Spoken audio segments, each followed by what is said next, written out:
दोन दाना दोन दाना दोन दाना दोन दाना दोन दाना दोन दाना दोन दाना दोन दाना दोन दाना दोन मतलब तो बच्चा सब अरे समझ गया सन रे?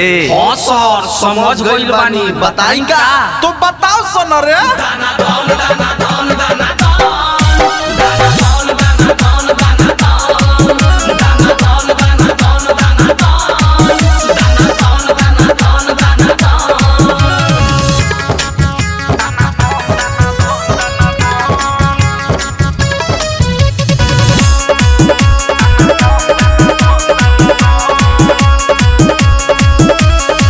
हमरा लागता रउआ पढ़ल लिखल न बानी, लिखल पढ़ल बानी।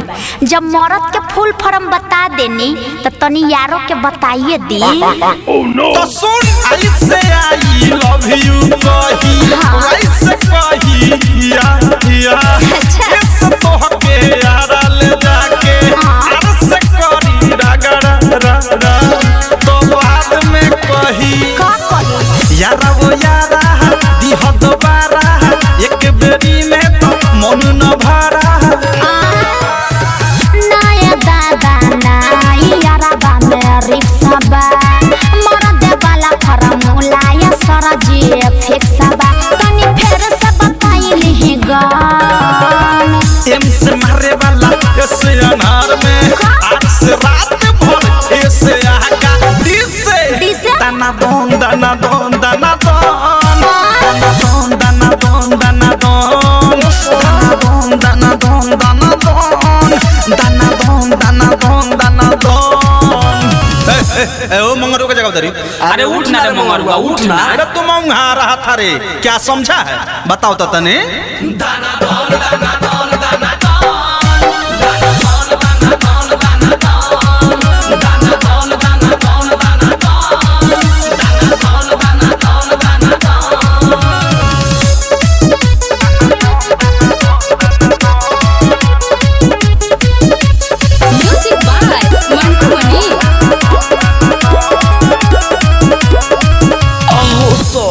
एगो एगो एगो एगो बात कही, ओकनी के तो यार भतार के फार्मूला समझा देनी, हमनियो के माल के फार्मूला समझा देना।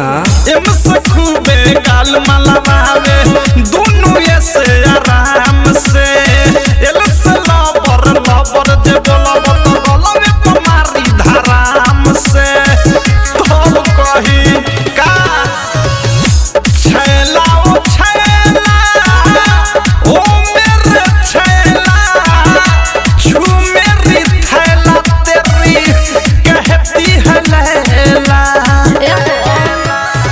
जान ले हम नाही ओने सब हो राइट थारो सूरज या नीति हो अब भेस अनुराग बापसान। एम से मारे वाला ऐसे अनार में आर से रात भर ऐसे आका डी से दाना दोन दाना दोन दाना दोन दाना दोन दाना दोन दाना दोन दाना दोन दाना दोन दाना दोन दाना दोन दाना दोन दाना दोन। तो अच्छा बच्चों आज का पढ़ाई यहीं पे खत्म।